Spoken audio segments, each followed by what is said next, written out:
Whenever you're ready. Oh my God. Jessica! I've never been called a fox! Dana. That's a classy name for a Harry. I like it classic. Okay. Do you? Welcome to the Rants and Raves podcast. Sure. Out with the bad and in with the good, motherfuckers. That's right. Jessica. Dana. Hi, how are you? I'm good. How are you? Good, thank you. Welcome to the Rants and Raves podcast. I am Dana Powell. I'm Jessica Young. And we are here to rant and rave. Ooh, do.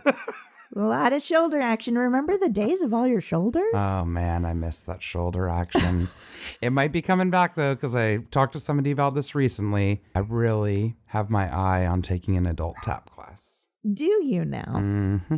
Huh. And you think you're going to use a lot of shoulders in your tapping? Anytime I'm doing buffalo, that's when you go to the side. I know what it is. Mm-hmm. I'm planning to do a lot of shoulder action courtesy of Gwen Verndon from Fosse Verndon. Yes.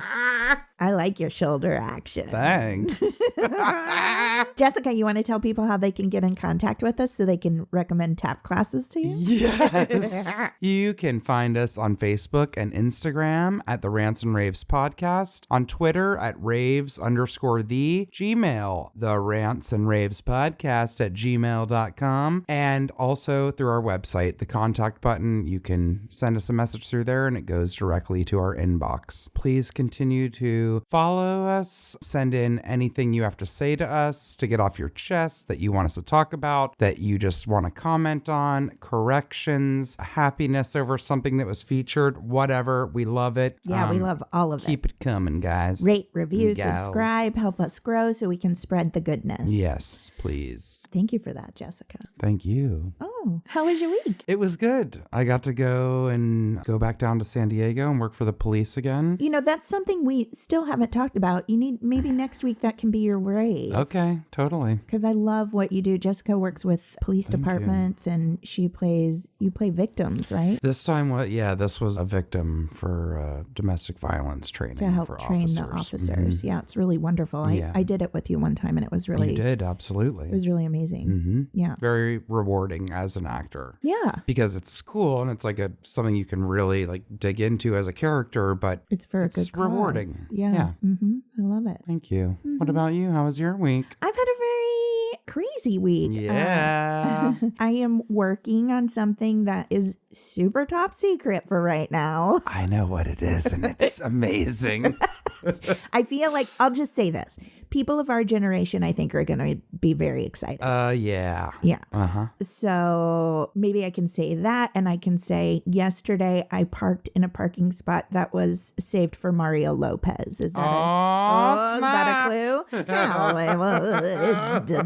No, but I've been on Universal lot this week working, which is always a pleasure. Awesome. It's been a lot of fun. Yeah. You looked great yesterday.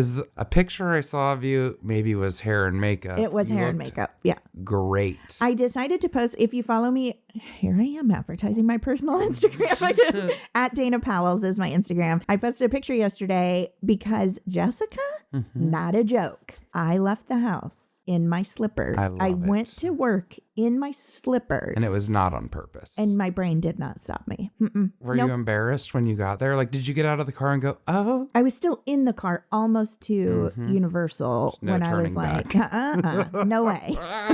My call time was 5:30 a.m. So there's no way I could have made it all the way back. And traffic was starting to ramp up and I was a zombie. So I just was like, I have my slippers on. Luckily, I am a crazy person in an industry where they give me shoes. So yes. They give me shoes and clothes. So I was able to put on shoes when I got to work. That's amazing. But I just posted a picture of myself. My hair looked so nice and I had makeup and I just was like, thumbs up, wore my slippers to work. Yeah. Listen, I am perfectly imperfect, and that's what makes me unique. I love that you have your slippers, and you totally could have kept rocking them, because the last time I was on set, kind of the diva of the group, the lady who had clearly been around longer than all of us and knew all of the ins and outs, asked for a robe.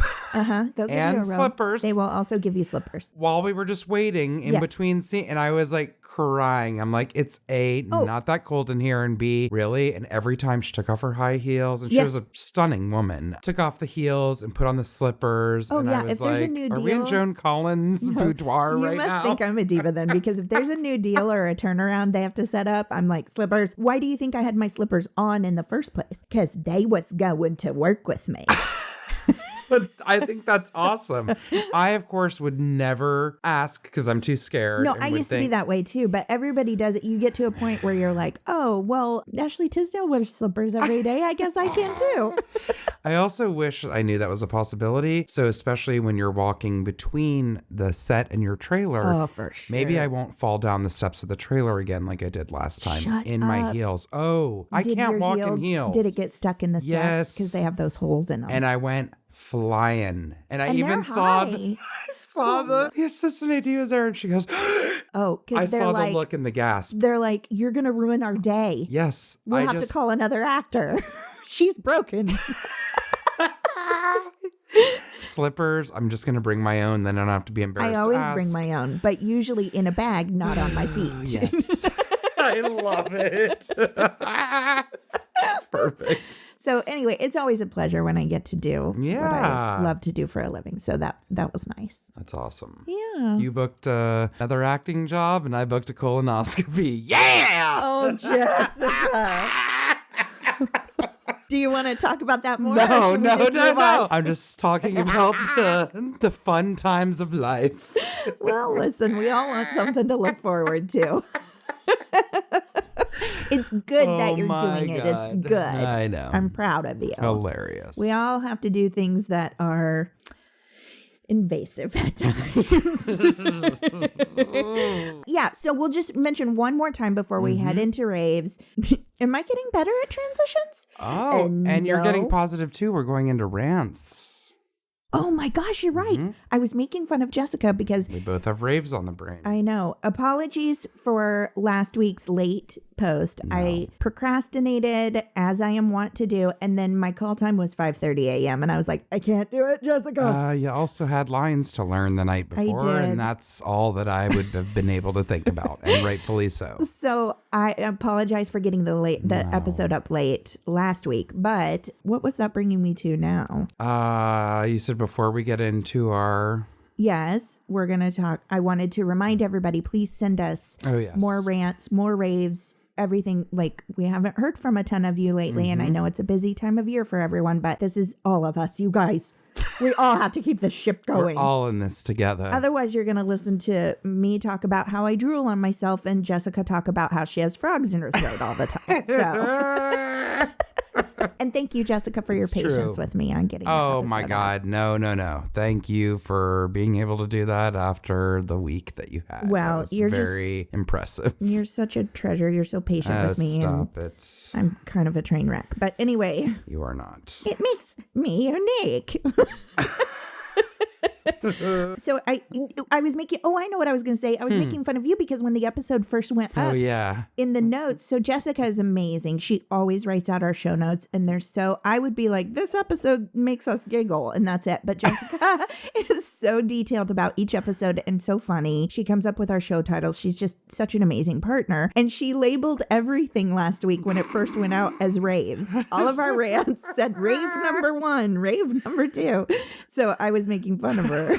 I really am not kidding. I think it was because I was kind of like giggling consistently throughout the whole time. It was so silly and so ridiculous. So now we're just like raves on the brain. Yes. I like that. That's good. It shows. I do too. It shows happy growth. Yes. Yeah. That's true. All right. Well, our rants. Let's go ahead and get into our rants. Here's a magical transition. Whoosh.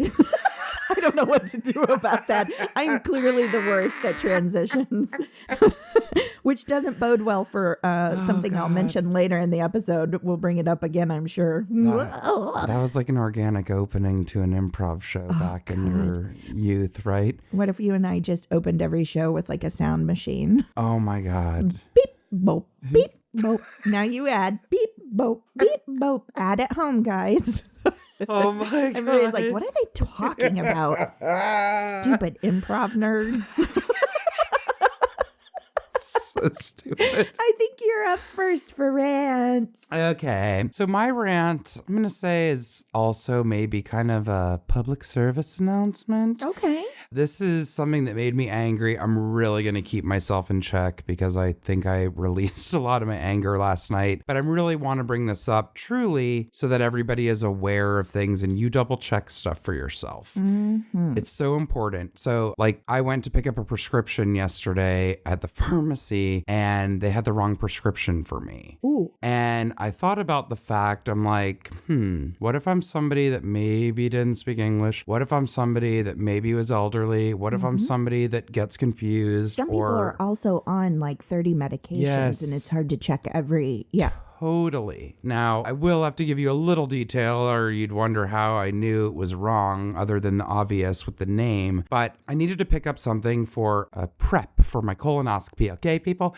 It's a drug called Plenview, and it's like powder that you mix with water that you have to drink the day before, and you have to have clear liquids all day. Yeah. Cleanse out your insides, right? So I knew the name of it, and I've been carrying around my instructions, and I've reread them like 20 times because I'm a maniac like that. And I went to pick it up, and so she's like, your name and date of birth? I'm like, great. And she walks over and I can just tell the bag seems small. Mm-hmm. And I had looked up what it looks like and it looked like it came in a bigger box, right? And I said, oh, that's the Plenview? She goes, yes, Plan B. Oh. I said, I'm sorry, Plenview? She goes, yes, Plan B. I said, Plenview, Plenvu. It is a colonoscopy prep. And at this point, I've kind of raised my voice and it's packed. I was at a very busy pharmacy on Ventura and it was packed and I didn't want to make a scene, but I was getting really annoyed. And then I said, I'm sorry, you said Plan B? Are we on the same page? Like the drug to terminate a pregnancy. Oy. And she said, yes, that's what they called in. And then I was like seeing red. I'm like, no, I'm here for a colonoscopy prep. Yes. And it was called in by a GI's office. I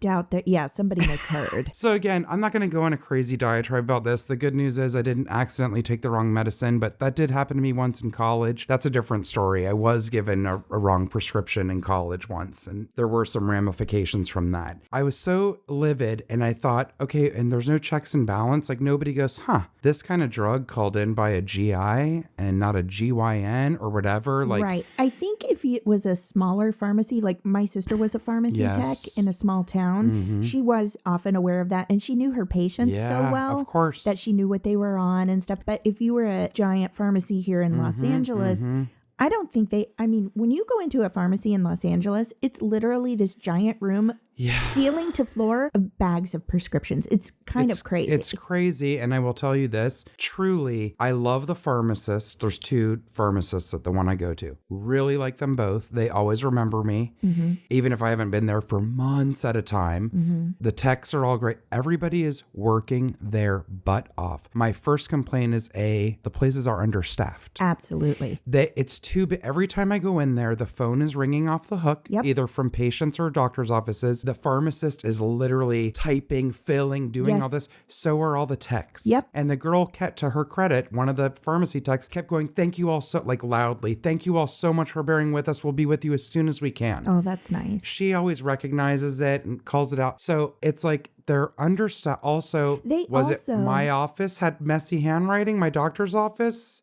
Or they called it in and somebody just misheard. Yes. Because I'll tell you what, those pharmacy techs, you're right, they are understaffed. And like my sister would tell us, they get yelled at on both sides. They get yelled at by the patients who need these life-saving medications. They understand why. Yes. And then they also get yelled at by insurance companies. And they also get yelled at by doctors' offices. Yes. And so it's like a wonder. Such a hard job. I can't even fathom. But that's why it is, you're right. I'm so proud of you for being on top of that, Jessica, because I feel like I'm kind of the person that goes, well, they must know best. And we cannot do that. We are our only advocate. Yes. We have to speak up for ourselves. Yes. You need to make sure you know what you're supposed to be getting. Double check the bag and the bottle. And then also look at the description of the drug and see if that's what it's supposed to look like. 100%. That's a huge thing. Yes. On a medication bottle, it will give you a visual a written visual description of what the pill you should be taking looks like. And that happened to me one time that it didn't match. Now, it ended up that they had given me the generic version, but thank God I checked, because what if it was something dangerous? Totally. You know? Well, here's part of the problem. Like, how would That's that what have I affected your assumed. body, Jessica, if you were taking a Plan B? I would have immediately started shedding my uterus. Like, I mean, that's crazy. And I wouldn't have been not prepped for my deadly, surgery. No, but the whole thing is just... And it would have been hard on your body. And, you know? It's cuckoo. Also about the generic thing, that's what I assumed when I was in college, because it was in my prescription looked like it always did. This medicine I was on at the time, meaning the bottle, the name, everything. But I opened it and I'm like, this pill's different. But I'm like, they must have given me the generic. They can't just give you the generic, because some people might be allergic to some of the fillers in the medication. That's and right. all generic sub fillers, newsflash. I mean, some people can take them, some can't. But I made that assumption and it ended up being the wrong thing. Now, mistakes happen, but you know what? Mistakes can't happen when it comes to that. Like, what if, God forbid, it's something someone's allergic to? That's what I said when they gave me the wrong thing. The pharmacist that I spoke to was so rude. This was 20 years ago. And he goes, well, all the bottles look the same. So, you know, sometimes mistakes happen. He was so nonchalant, not once apologized. And I said, wow, so you're telling me if I'm allergic to Tylenol and you give me Tylenol instead of Advil by accident because the bottles look the same, oh, well, for me? Accidents happen. I'm like, unacceptable. It is. So I don't want to go on about this anymore, but be so diligent whenever you check. I know I can be pedantic sometimes in life, and especially with doctors, but I check sometimes and sometimes they're like, oh, actually, no, you're right. That happened recently with an appointment. It's not the end of the world, but make sure you know who you're talking to. Make sure when it's coming to your health or your kid's health or your spouse or your partner, whoever, or a parent, friend, anyone. Yes. My dad, literally, I was just telling you about this in the green room dump. My dad has been feeling, we got some family news. I've been pretty vague about it, but it is involving my father. And he was given some medication by a specialist that ran out. He went to refill it. They only called the emergency room and his primary physician. So, of course, they declined it because they hadn't prescribed it. So they just said, oh, yeah, you don't need that anymore because they won't refill it. Well, he took their word for it. God. He's been so sick. I can't tell you. He finally went back to the specialist yesterday and they were like, no, you need these medicines. So that, listen, we're all human. Mistakes are made, but these kinds of mistakes are deadly. You can die. You have to be your own advocate. Yes. And if you have an elderly parent or, my parents are ill, my sisters and I make a point. Every month we sit down with all of their medications, the list of what they're supposed to have. We see if anything's redundant. We see generic versus real name. It's are so they double important taking? That you're doing that. It's great. It's just too much for them. Yes. They are not feeling well as it is, And our healthcare system and insurance and all of this is so messed crazy. up. The last thing you need is to accidentally take the wrong thing. Of course. I mean, not to get into your business too much, but this is a nerve-wracking situation. Yes. Can you imagine if you had to reschedule with your work schedule, your everything? Yeah, it's everything. And then just emotionally preparing for whatever's come on. Yeah. So definitely, guys, be your own advocate. You have to. And my mom always said this, and it's true. Unless you're going, obviously, for the routine physical or you have a cold. My mom always told people, and that's why she'd come in the room for certain things with me that weren't like, she's like, if you want to talk to the doctor, that's fine, and I'll step out. But I want to be in there when they're talking about a prognosis or diagnosis, things like that. She always went with her neighbors because they were elderly, and like my mom would sit there because you don't always hear things when it's about you. It's overwhelming. Or if it's about your, it's better to be a second pair of ears, if you will, right? Absolutely. You might think of something that the patient doesn't think of or that they need. Like, hey, Dad, remember you do take such and such or whatever. And if you can't be with them at appointments or they're uncomfortable having you there, because that happens sometimes too. Sure. Ask them to record it. We all have phones now with voice memo. Record it. We've kind of come to that point, especially two of us don't live in town. Yep. If my baby sister isn't able to go, it's a lot of information coming at you at once, no matter what it is. Totally. So just record it so that you can be sure you know what you heard. That also will help you. They'll talk about your medications. You'll know, just take care of yourselves. Also, because things are so rushed, I think sometimes people forget to double check. I'm going to say one last thing as we go out on this. I had lab work done this week and I commended the woman. I mean, they should be doing this anywhere. But Quest is a national laboratory, right? Like a lot of doctors' offices are like, here, you need to have a blood panel drawn. They hand you a thing. They're like, go into any Quest laboratory. They're all over LA, but they're nationwide, right? The woman multiple times asked me my info. First of all, I'd already filled something out. She asked me to repeat it all again as I was sitting there, which I thought was good. Then after she printed all the labels for the vials from the blood they were drawing, she had me check every single one of them and check them off. Right. And I said, I've never had anyone do this. And she goes, what? She goes, we do this with everyone. I said, I've never seen it, never experienced it. And I really commend you guys for it. So again, just like Dana said, be your own advocate. Really pay attention and double check anything you're taking, because it's like the last thing any of us need or want to happen when it can be totally avoidable. Exactly. Yeah. Our health's important. Our health's important. My rant is a little more lighthearted. Great. And it is from a listener. So this listener also sent a picture, which made me laugh. I'm just going to read you what this listener said. And I'm going to give it a title because this is coined by the listener and I love it. This rant is about the only person in the world syndrome, which makes me laugh so hard.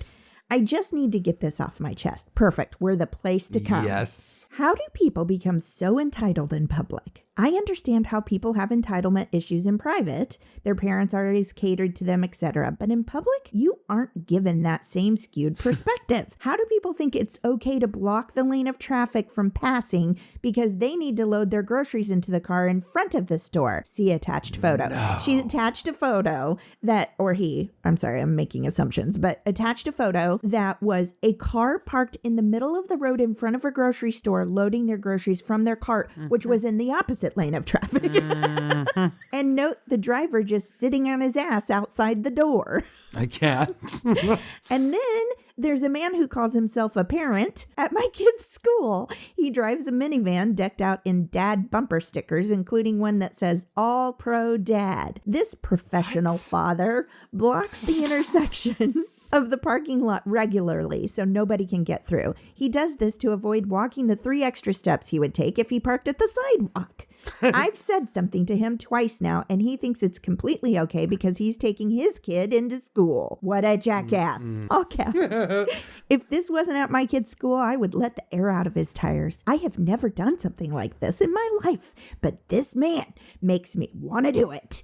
Today, I even contemplated following him to his next dick move venture to do so. And I just need to say, this is where I lost it, Jessica. And I just need to say, curse the woman who procreated with this lazy excuse of a man, as she has created another generation of pros to carry on this disease I call only person in the world syndrome. The only cure is a few punches to the face, but I'd end up in jail, not the diseased ass. Oh. I love that they're calling this man diseased with the syndrome. Ugh. Oh, that's a quote. My Lord. Thanks for following along. I understand if you don't read this aloud. Are you kidding me? It's great. This is exactly what. And listen, I know exactly what you're talking about. I have done rants before where it's like, hey, people, we got to drop our kids off at school. It's not our fault where they built the school. Get over it. Don't honk at us. But I do get furious. I have said to people before, because you know my sassy mouth, I got out of my car. I had to park far away. I was walking up. There was a woman who parked in the street, put on her hazards at morning rush hour while everyone's trying to drop their kids off, got out of the car and walked her kid into school. And when she came back out, I said, is that your car? And I knew it was. She goes, yes. And I go, do you think you're more important than all of the other children and parents here? Oh my God. That you get to park right there when I had to walk a mile with my child? I said, you're blocking traffic. I said, you're not only putting everyone else dropping their kids off in danger because they're having to find ways to get around you or drop off around you or park further. Why are you so important? And of course she flipped me off, but it's like, really? Oh yeah. She flipped me off. Yeah. So she was like, no, I am more important and you can eat a dick. Well, no, you eat the dick because you're a jerk. God. I don't understand. This person is right. It is this thing going on in our society right now. And it seems really... It happens a lot. It happens. Remember I told you about when I was at the bank and the guy parked in front of the ATM and then another woman parked in a handicap?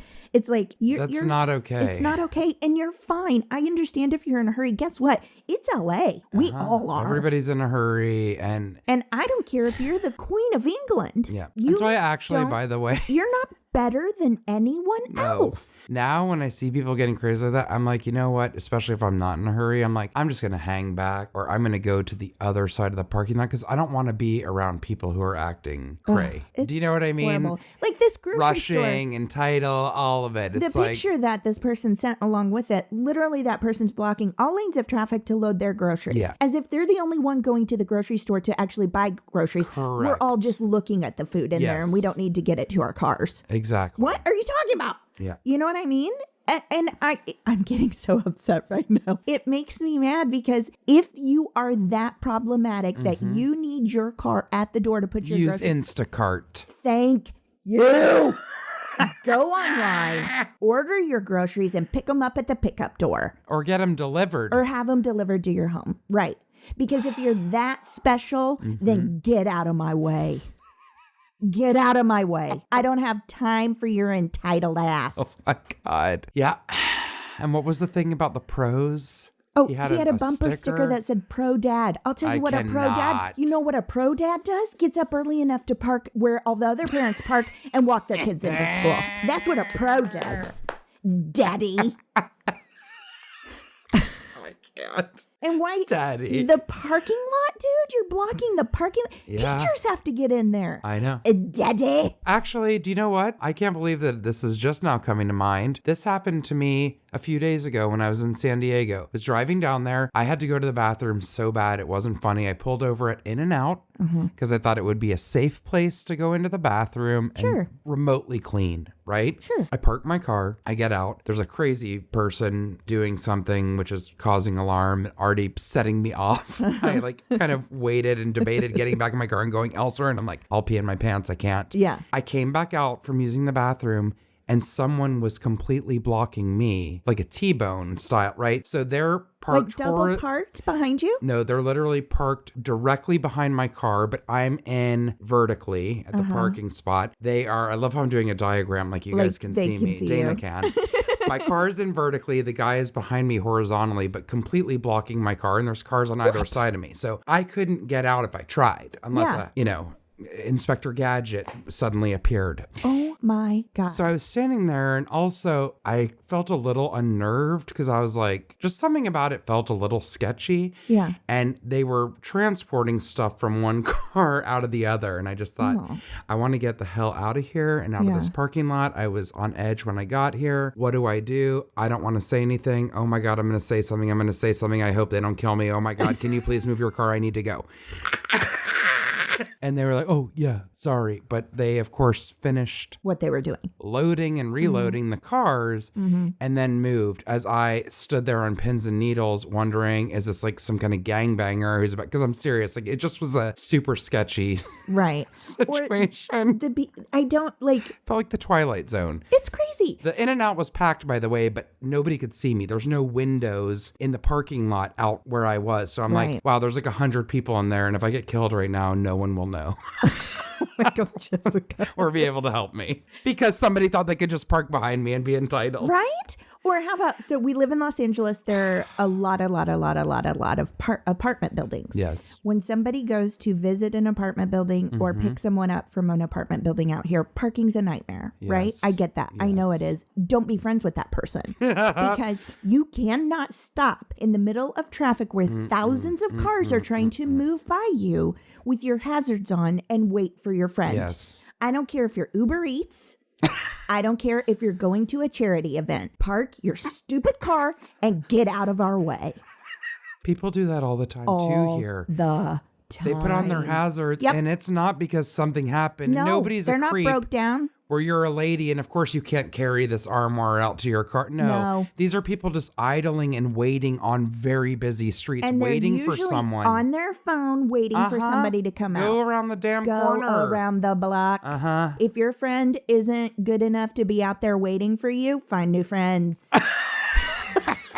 If you told them I'm coming to pick you up and here's when I'd be here, they better be on the stinking porch. Okay. Or you ain't my friend no more. Oh my God. Until you find a better place with better parking or you're out on the porch on time, we ain't talking. I live on a very quiet street. So do you. I mean, for the most part. For LA. Other than planes and roosters, right? Right. And garbage trucks today.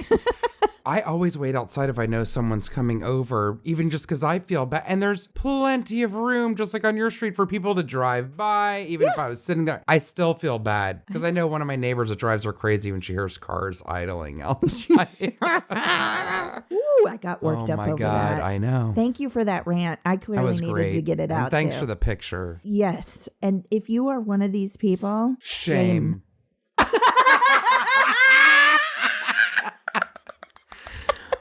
Perfect precision. It's just truth. It's just Seriously. truth. We need a cleansing breath after that. We do. All right, if you're by yourself, feel free to scream it out. If you're not by yourself, but you're not afraid of what people think of you, which is how you should operate anyway, go ahead and scream. Unless it's dangerous. We're going to take a deep breath in, and then we're going to blow out all of the bad and fill up with some goodness.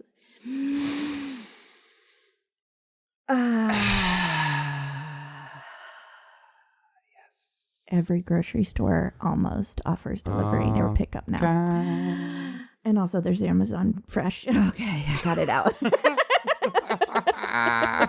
We're going to go ahead and move into corners. Great. We've got some good corners this week. I think I'm up first if that's okay with you. Of course. It's an exciting time for all of our listeners. You want to know why? Because I brought something we like to call Weirdo of the Week. You're weird. You're so very weird.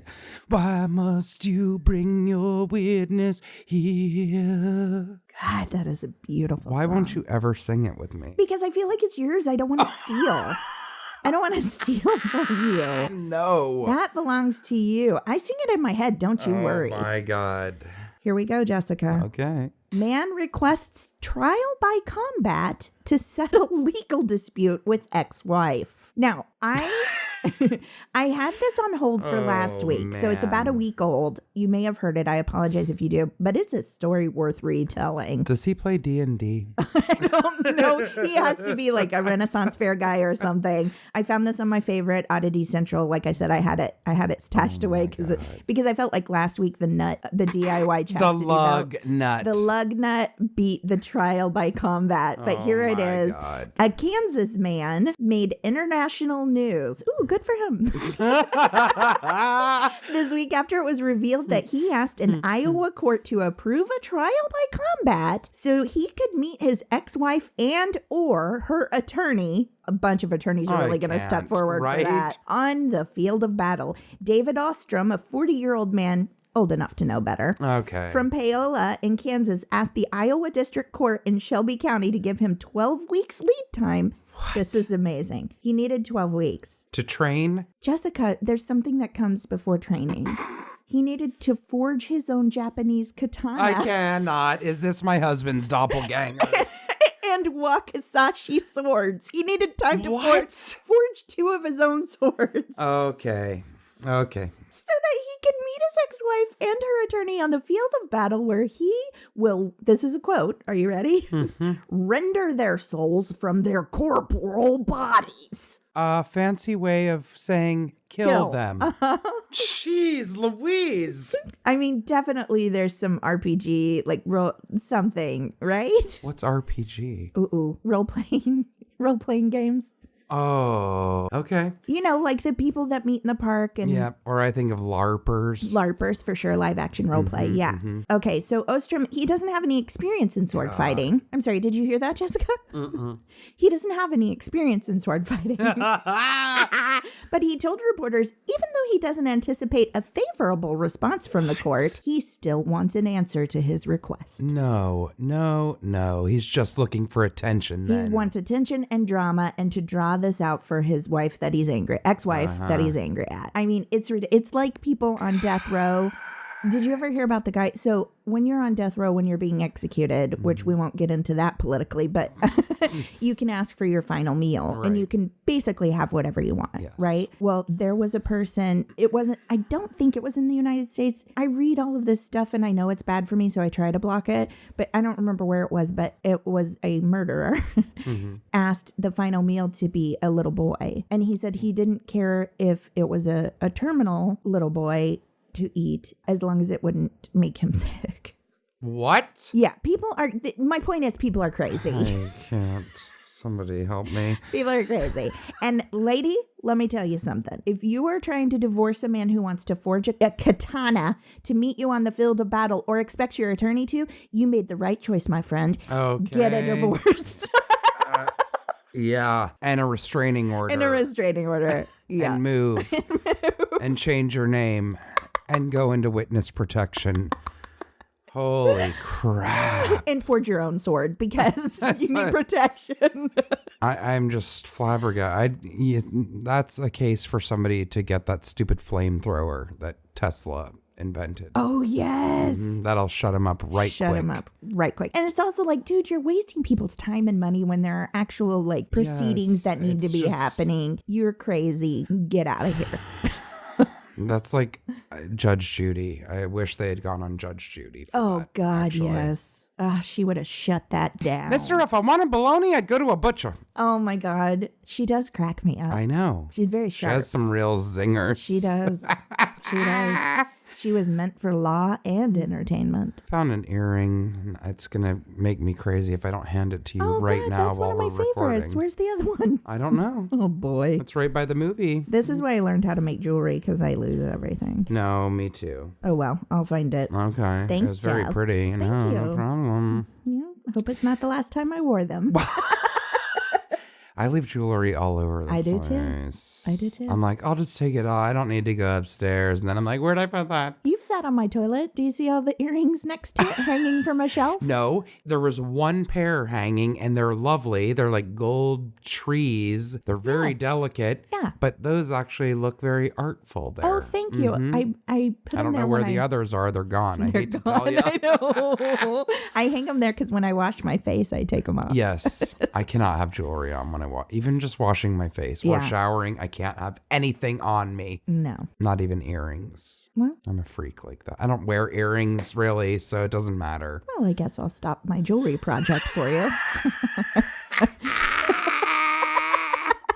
Just teasing. Okay, what's your corner this week? Oh my God. This is a very, very uplifting corner from a child or regarding a child. Kids are amazing.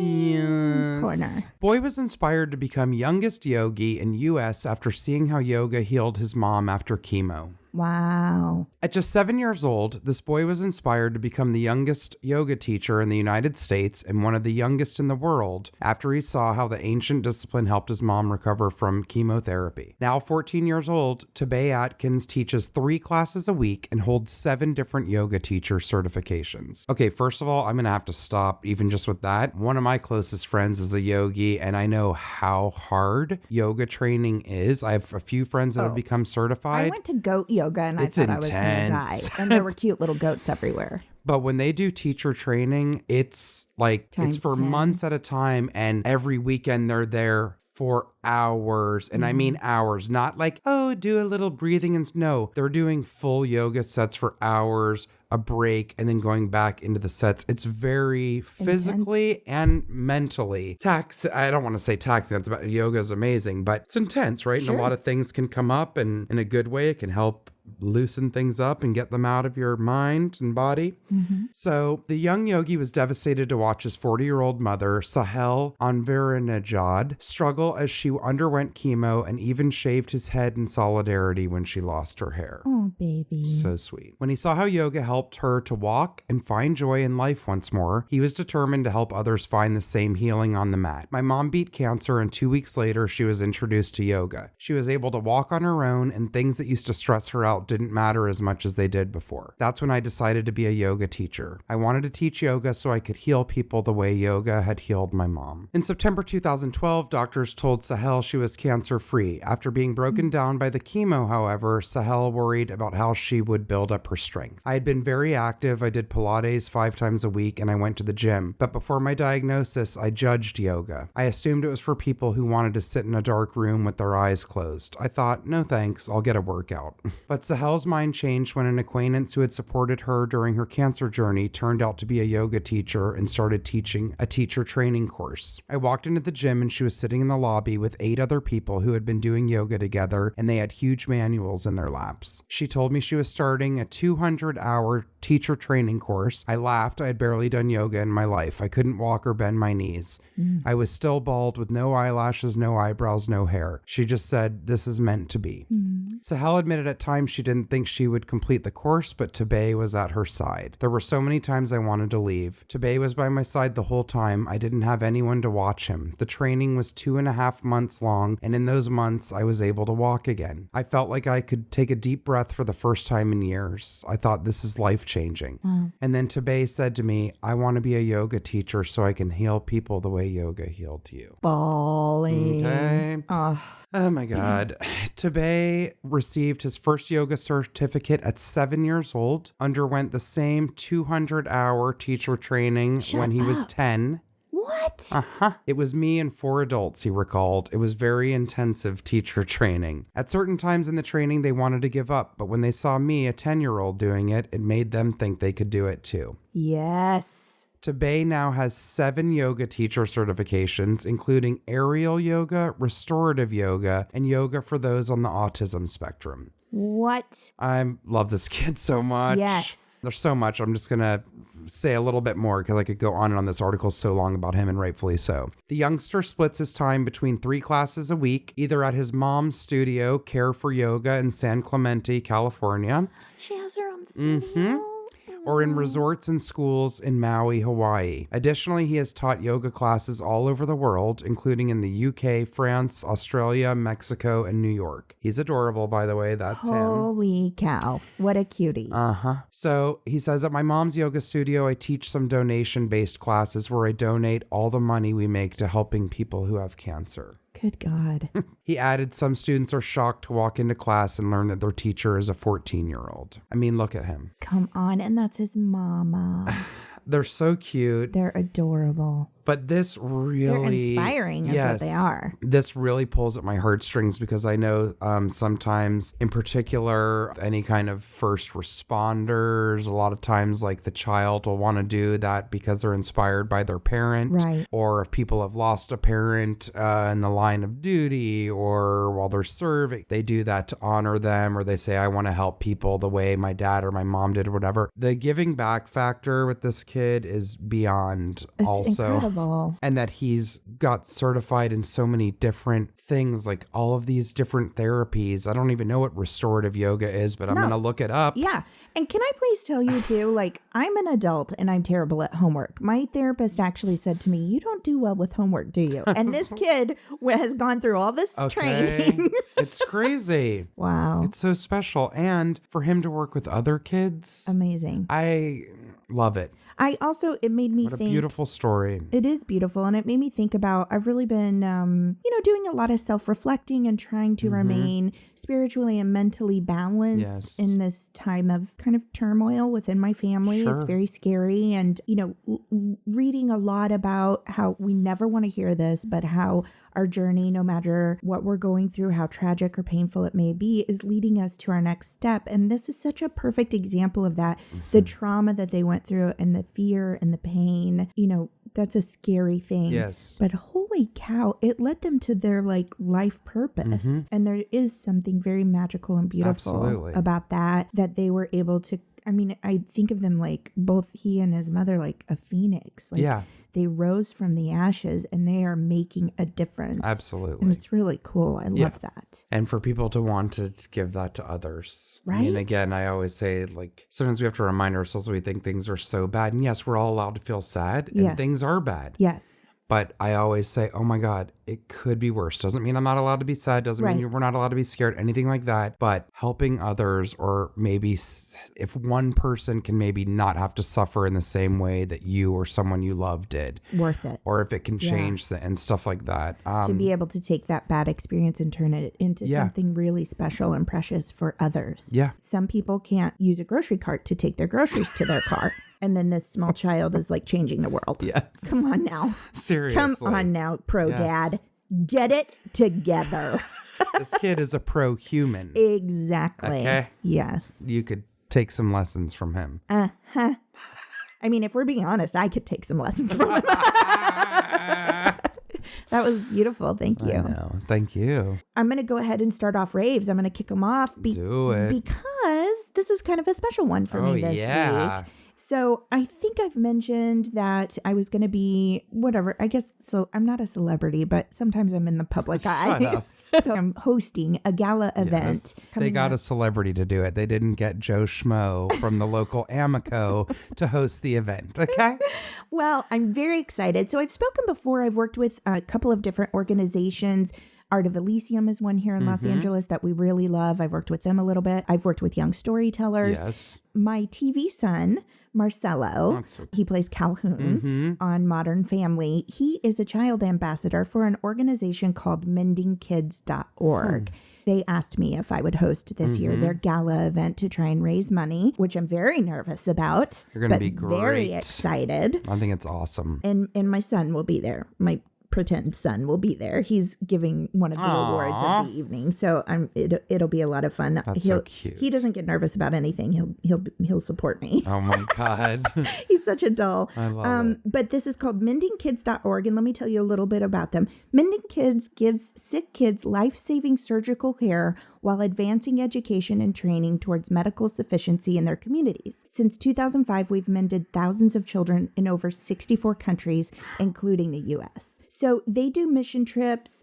They did one to, in December, they went to Guatemala. They brought ear, nose, and throat specialists. Their core programs are overseas surgical missions. So they give surgeries of all kinds to children who can't afford it. Then they also have a hometown mission here in Los Angeles. So I'm probably going to be getting a little more involved with that. So if anyone here in Los Angeles is interested, please contact me. We'll also have all of their information in our show notes. They have individual surgical care within the U.S. And then they also do individual surgical care internationally. Wow. Another thing that I love about them is they do training, research, and innovation. So basically, I could read this to you. It's, it speaks much better than I do. But basically, Mending Kids is committed to conducting research and collecting data on key surgical indicators on nearly every mission we deploy, and then using the information gathered to monitor progress, engage communities, and inform health policy. So basically, I met with the director today. Basically, what they're doing is they're going into these other countries that don't have access to these types of surgeries and procedures and supplies, and they're training them. So they're going there and saving lives and changing lives, and then they're leaving with them the knowledge to help others, which I think is incredible. The doctors donate their time, the doctors and nurses. They get supplies and equipment, whatever they need. And I love, when I was speaking with the director, she was like, we're going to have good food. We're going to have a good time. She's like, but I'm reusing the centerpieces from last year because I'm not going to host a gala where we raise such and such dollars and 3/4 of it goes to pay for the event. Yeah. 100%. Which I was like, amen. Yes. You know what I mean? Also, you brought up a really important point that I didn't even think about when we were talking about this in the green room dump about them having to fly equipment. Yes. That's some of the things I'm sure are very large, very heavy. That in itself costs, I never even occurred to me of them having to fly with equipment, but of course they have to. Absolutely. In areas that are underserved or don't have specialists and all this other kind of stuff, or hospitals even. It's amazing. It really, really is.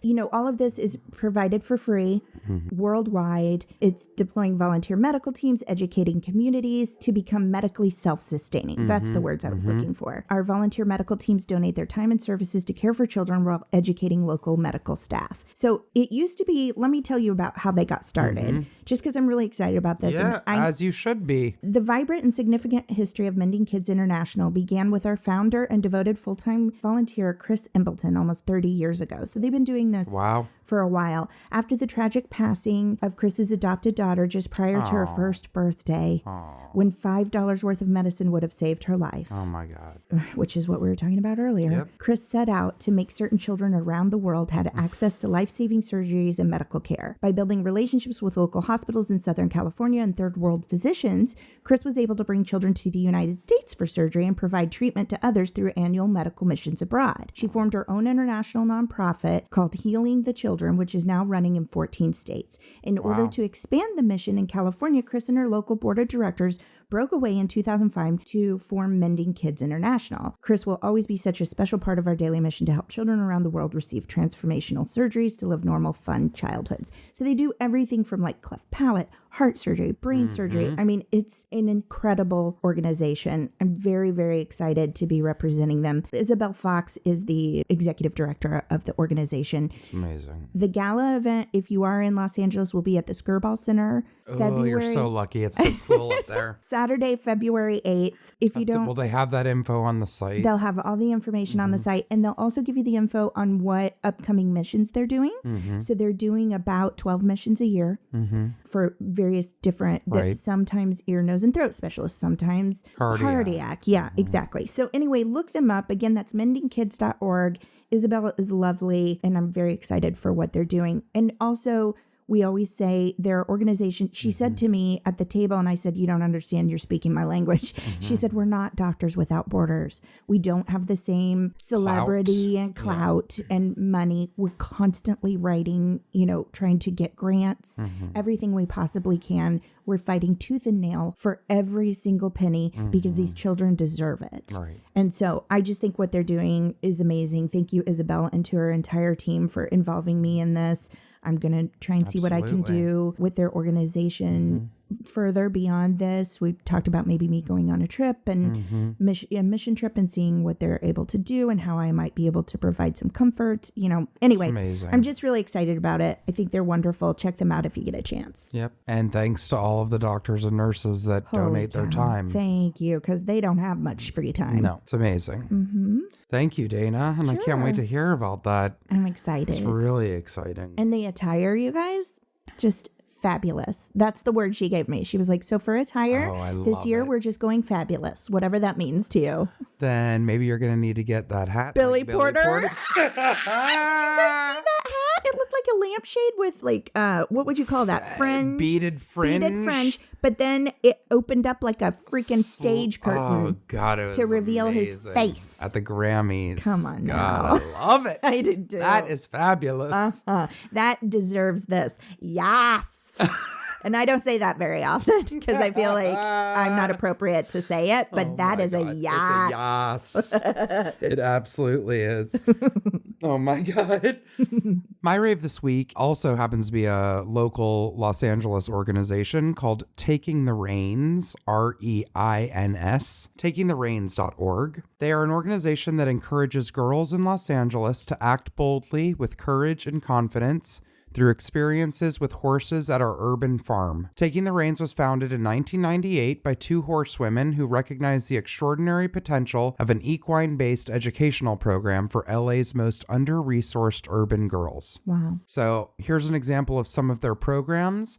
They have the equestrian program. The beauty of horseback riding is that you need to learn how to be in complete control while at the same time in complete surrender. It's a condition that you cannot explain until you have climbed onto the back of a horse and held the reins in your hand. Cool. That is amazing. And I will tell you, coming from a mother who's equine obsessed, it is pretty magical. If you've never ridden a horse. Oh my God. We need to go do it over by Griffith together. Yes, by Griffith. Our friend Sarah does that. We need to go because she's been going there for years. Yeah, there's a place by Griffith and there's like a place in Burbank. That's amazing. They have a garden program through the Organic Garden Seed to Skillet program. Girls learn about organic gardening, healthy cooking, nutrition, and environmental stewardship. Wow. The grounds and garden provide a living laboratory where girls learn to make healthier dietary decisions. Cool. I also think that's very neat. And like Michelle Obama, that was her big cause. Teaching kids that. My friend Vanessa, who's a kindergarten teacher, does it with her kids. Every year they plant something. I love that. And then they try to make something with it. And so I think it's very rewarding to teach people that. Yeah. It makes you appreciate things. Nobody's going to hurt from eating some good, organically grown foods coming right out of the ground. But watching something go from seed to plant is pretty amazing that they can use in their lives. Farm animal science, participants interact and care for sheep, rabbits, goats, chickens, ducks, horses, ponies, dogs, and cats. No, Dana, you can't sign up. I was just going to say, can I go? Can I please go? Girls experience our farm animals as vulnerable beings in need of care and feeding, as well as providers of agricultural products, eggs, goat's milk, cheese, etc. Helpers who provide services, barn cats who protect the feed room from rodents, and dogs who protect the premises. Wow. Also, their Learning Center. Learning Center offers our core participants hands-on STEAM, that's the acronym STEAM, based classes and experiences. Additionally, we open our doors and host field trips, tours, workshops, and classes for visiting students from LA schools and youth nonprofits. All of the classes highlight ecology and environmental conservation as students learn to be mindful stewards of our planet. I love everything about this organization, okay? Maybe, so we can't go as a student, but we could volunteer. So I would be totally down to do that with you. So they also have a program for the general public, if you will. They have this specialized program, and then they have some things that people can sign up for and do. They have events throughout the year. It's on a beautiful property, but they just are doing so much good. And again, getting anything, whether it's like an arts organization, we had scenery bags last week, that they give profits to a group that helps send kids who are not exposed to live theater to see shows and all that. Anything that can enrich someone's life, especially a child. It's also just investment in our future. Yes. I don't want to be cheesy, but I believe the children of our future. Teach them well and let them in the way. Show them all the beauty they possess inside. Yeah. Oh my God. Let the children's laughter remind us how we used to be. Oh my God. We are turning into the same human being. But you're right, 100%. Look, I feel, here comes the 80-year-old again. But yeah, these kids are going to be the doctors and nurses that we're seeing eventually when we're sick. They're literally going to have to fix everything we've screwed up. Yes, they're the innovators. They're constantly the ones now coming up with new things, new research, new ways to approach and do things, especially in the environment. You're always hearing about kids learning about this. And anything to keep kids doing something good instead of being bored and wanting playing to Red Dead Redemption. Okay. Right. Yeah. But I think a lot of harm comes from both kids and adults from being bored. I'm serious. Everyone's allowed to relax and check out, but then there's also the time where it's like, okay, whether it's a kid or an adult, it's like, time to get it to you relaxed all day. Now let's go do something productive or stimulating to your brain or read a book or whatever. For sure. Yeah. So takingthereins.org. And mendingkids.org. Yes. Yay, I always love our raves, but I feel like I know. This week, I don't know, maybe we're just in a good mood. Yeah, those were really good. Maybe we had a really great cleansing breath and we were able to just absorb all the goodness. Also, if we ever get in a fight, I am going to do trial by combat. Trying to picture what your weapon would be. I mean, I'm half Russian, so mine would probably be a sickle. Oh, goodness. Holy cow. I think mine might be a tank. Well, protection and pretty sure we know who'd win. Offensive and defensive. Jessica. Dana. I think that's our show. I think it is. Yay. Yay. Let me tell you guys how to get a hold of us.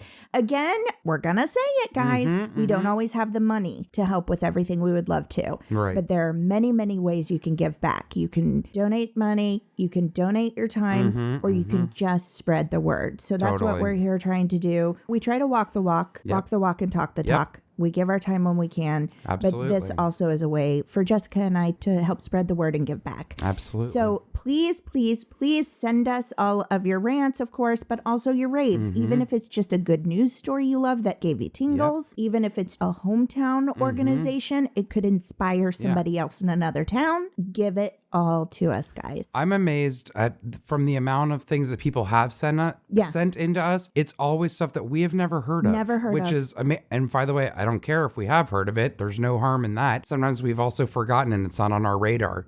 It's wonderful. So don't be afraid if you think, oh, what if they've talked about this? It doesn't matter. We'll know. Yes. Just send it to us. So you can contact us on Instagram and Facebook at therantsandраvespodcast.com. You can find us at our website at therantsandраves.com. No. The Rants and Raves podcast. I don't have my paper in front of me. I was like, I'm Jessica today. I just remember it. The email is the Rants and Raves podcast at gmail.com. You can contact us through our website. There's a contact button. You can email us where Jessica just said, listen, guys, just find us on social media, okay? For real, though. Insta and Facebook. And also, Jessica's going to be starting her own TikTok channel. So, just kidding. So every week I like to share a weekly point to ponder. Sometimes it's a conversation starter. Sometimes it is just a weird fact that I think is weird. Yes. Sometimes it's somebody that you need to follow on Instagram because they're funny. I will say, I think his name is Pokey. Do you follow the little hedgehog with his best friend Cat? No. Oh my God. Look them up. Pokey. I'm going to give it to you to put in the show notes because that's just a happy look. Okay. I mean, this little tiny hedgehog who's always smiling and his best friend Kitty Cat. They go everywhere. It's incredible. So that's just a drop in. Sorry, guys. Okay. This week for my weekly point to ponder, I have a very good friend named Fortune Feemster. Nice. She is a stand-up comedian, actress, writer. We were in Sunday Company together. She used to be my neighbor and we would go walking around Lake Balboa. And anybody that's a fan of hers will know she's pretty famous on Instagram for doing her ice cream dances. Well, before that ever existed, when we were scraping our pennies to buy a salad at Ralph's, we would go walking at Lake Balboa and she would go, I'm sorry, but I got to stop and get a snow cone. And so she would always buy a snow cone at the truck and she would eat it while we were walking and talking. She is a lovely, lovely, lovely human being. And she just released a Netflix comedy special called Sweet and Salty with Fortune Feemster. I'm going to play a little bit of it because she makes me laugh and I love her dearly. If you need some giggles, I would say it's probably not safe for work. But it's just lovely and it'll give you good feelings. She's one of those happy people you just want in your life, you know? So if you don't mind, I'm going to play a little piece of that so you can get a little taste of Fortune, all right? Do it. Growing up in the South, we loved two things, and that was church and Chili's. Everybody in the South goes to church. There's one on every corner. They even try to fool you with churches. Like right now, you think you're in a theater.